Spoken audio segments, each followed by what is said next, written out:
네, 지금 사람들이 생각하기로는 이 멧돼지가 아프리카 돼지열병의 원인이고 그걸 다 옮기고 있다. 그래서 그것 때문에 양돈업과가 죽어나간다. 따라서 아무리 불쌍하고 힘들어도 그들을 다 죽이는 것이 어쩔 수 없는 선택이다. 이렇게 좀 알려져 있습니다. 심지어는 언론에 아프리카 돼지열병의 원인이 멧돼지로 밝혀지면서 뭐 이런 식의 문구가 아예 등장하고 있습니다. 이것은 파렴치하고 새빨간 거짓말입니다. 현재 멧돼지에서도 아프리카 돼지열병이 발병되고 있고 집돼지에서도 똑같은 병이 발병되고 있습니다. 멧돼지를 죽이기 위한 죽이는 가장 기본적인 논리는 결국 멧돼지가 집돼지한테 이걸 옮긴다. 그래서 멧돼지를 그냥 풀어놓고 원래대로 살게 놔두면 그것이 나중에는 농가의 그 돼지들한테 다 옮겨져서 걔네를 죽일 수 있을 것 같다. 그렇기 때문에 아니면 거의 죽일 게 확실시 된다. 이래서 죽인다는 겁니다. 하지만 실제로 우리나라는 물론 아시아 전역에서도 한 번도 멧돼지가 집돼지한테 아프리카 돼지열병 옮긴 사례는 단 한 사례도 없습니다. 전 지구적으로도 멧돼지가 집돼지한테 아프리카 돼지열병을 옮긴 유일한 사례는 러시아에서 일어났는데 거기서도 전체 1.4%에 불과했어요. 게다가 러시아의 경우에는 전통적으로 돼지를 방목으로 키우기 때문에 아무렇게나 풀어서 키우니까 멧돼지하고의 접촉의 가능성이 매우 높고, 그런데 그런 상황에서도 1.4%밖에 안 된 상황이에요. 우리나라는 그럼 어떠냐? 마치 언론에서는 실제로 멧돼지에 의한 감염이 증거가 나온 것처럼 얘기하는데 단 한 차례도 증거가 나온 게 없습니다. 그래서 멧돼지들이 왜 그렇게 되냐고 사람들이 생각하냐면 지금 발병 지역이 대부분 다 북쪽에 있거든요.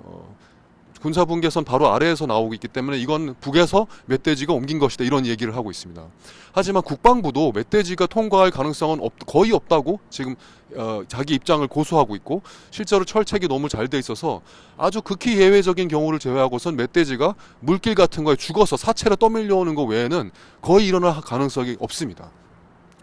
강화도에서 여러 번 발병이 됐습니다. 강화도에 사체가 상륙한 것처럼 언론에 나가는데 단 한 사체도 제대로 상륙한 적이 없습니다. 김포에서도 멧돼지 아프리카 돼지열병이 발병이 되었는데 거기도 멧돼지에 의한 것처럼 말하고 있지만 거기에서도 멧돼지 흔적이 전혀 없어요. 실제로 멧돼지가 발병한 지역과 양돈업계에서 발병한 지역이 인접한 곳에서는 언제나 한 번도 예외 없이 양돈업계에서 먼저 일어나고 농가에서 먼저 발병을 하고 2주나 한 달이 지나서 비슷한 지점 한 4km 이내에 멧돼지가 거기서 사체로 발병이 되고 양성 판정 나오는 경우가 있습니다. 다시 한번 얘기하면 멧돼지하고 집돼지하고 같은 지역에서 발병한 모든 사례는 단 한 차례도 예외도 없이 농가에서 먼저 발생하고 그 다음에 멧돼지에서 발생한, 따라서 데이터로 보자면 오히려 농가에서 멧돼지로 옮겨갔다는 게 더 유력한 상황입니다, 지금. 그래서 지금 현재는 우리가 갖고 있는 모든 자료를 바탕으로 봤을 때는 집돼지가 멧돼지한테 옮겼을 가능성이 훨씬 높고, 그리고 그보다 훨씬 높은 것은 사람들이 애초에 옮겼을 가능성이 훨씬 높고, 그보다 극히 미약하게 멧돼지를 옮길 가능성이 있는 상황입니다. 그런데도 불구하고 지금의 언론과 지금의 정부 당국의 정책은 가장 낮은 확률의 것을 가지고 그걸 가지고서도 이미 수천 마리를 죽이는 것을 정당화하고 있는 정책을 펼치고 있는 상황입니다.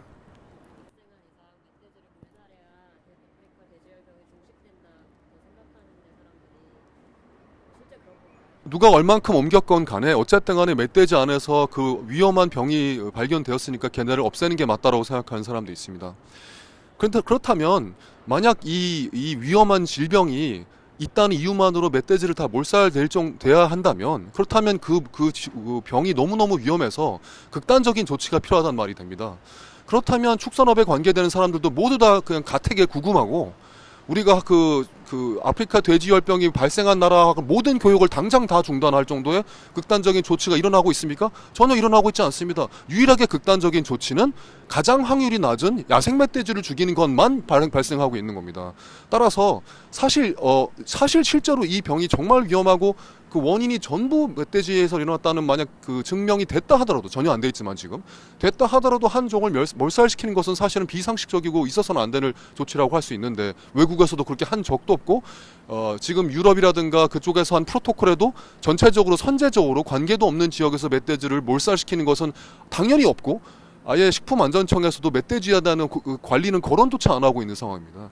그런데 우리만 마치 충청도랑 뭐 제주도와 같이 전혀 상관도 없는 지역에서도 선제적으로 없애는 것이 마치 어쩔 수 없는 결단이라고 말한 것은 우리는 생태계 파괴에 그냥 별 근거도 없이 앞장설 수 있다는 걸 보여주는 것밖에 안 됩니다.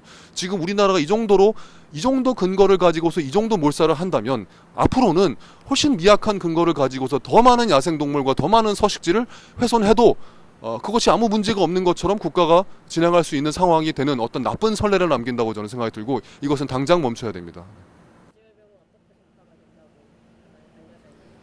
아프리카 돼지열병은 다른 전염병이랑 좀 틀려서 거의 접촉을 해야지 또는 타액이 묻은 상태에서 자기 몸으로 들어오게 돼야지 될 정도로 그냥 그 공기 중으로 쉽게 전파되는 그런 병이 아닙니다. 그래서 다른 나라에서 심지어는 거의 그 방목하는 나라에서조차도 그런 곳에서는 접촉의 위험성도 높을 뿐더러 그 집돼지의 그 사료를 같이 공유할 가능성까지 있는 곳에서도 실제로는 거의 벌어지지 않았습니다. 우리나라 같은 경우는 양돈가에 있는 농가의 집돼지와 멧돼지가 접촉할 가능성 거의 제로에 해당된다고 볼 수 있습니다. 그리고 그 둘을 매개하는 정도의 질병은 둘을 매개하는 동물의 경우에는 물렁진드기 정도 한 가지가 알려져 있는데 그것은 국내에 있지도 않고 유럽에서도 질병 매개에 대한 그 동물들을 연구하다가 그것은 거의 무의미하다는 발표를 했습니다. 그래서 실제로 이것은 거의 동물끼리 접촉해야 되기 때문에 그래서 전파 속도가 굉장히 느리고 북측에서 전파가 된 것처럼 얘기가 되고 있지만 사실 북측에서 생긴 아프리카 돼지열병은 중국과의 접경지대라서 DMZ하고는 300km 이상이 됩니다. 그래서 거기서 들어왔을 가능성은 거리상으로도 그렇고 철조망을 뚫을 가능성이 거의 없는 상황이 되겠습니다. 실제로 그렇기 때문에 지금 우리나라 수의사에서도 수의사들 대부분도 또는 전문 지식을 가진 분들께서도 이 아프리카 돼지열병의 감염은 이런 멧돼지가 아니라 축산 그 시스템 안에서 그것이 오염된 사료, 오염된 고기 또는 오염된 차량, 사람으로부터 전파됐을 가능성이 훨씬 높은 것으로 보고 있습니다. 실제로 유럽에서도 아시아에서도 그런 사례들이 많이 다 증명이 돼 있는 상황이에요. 따라서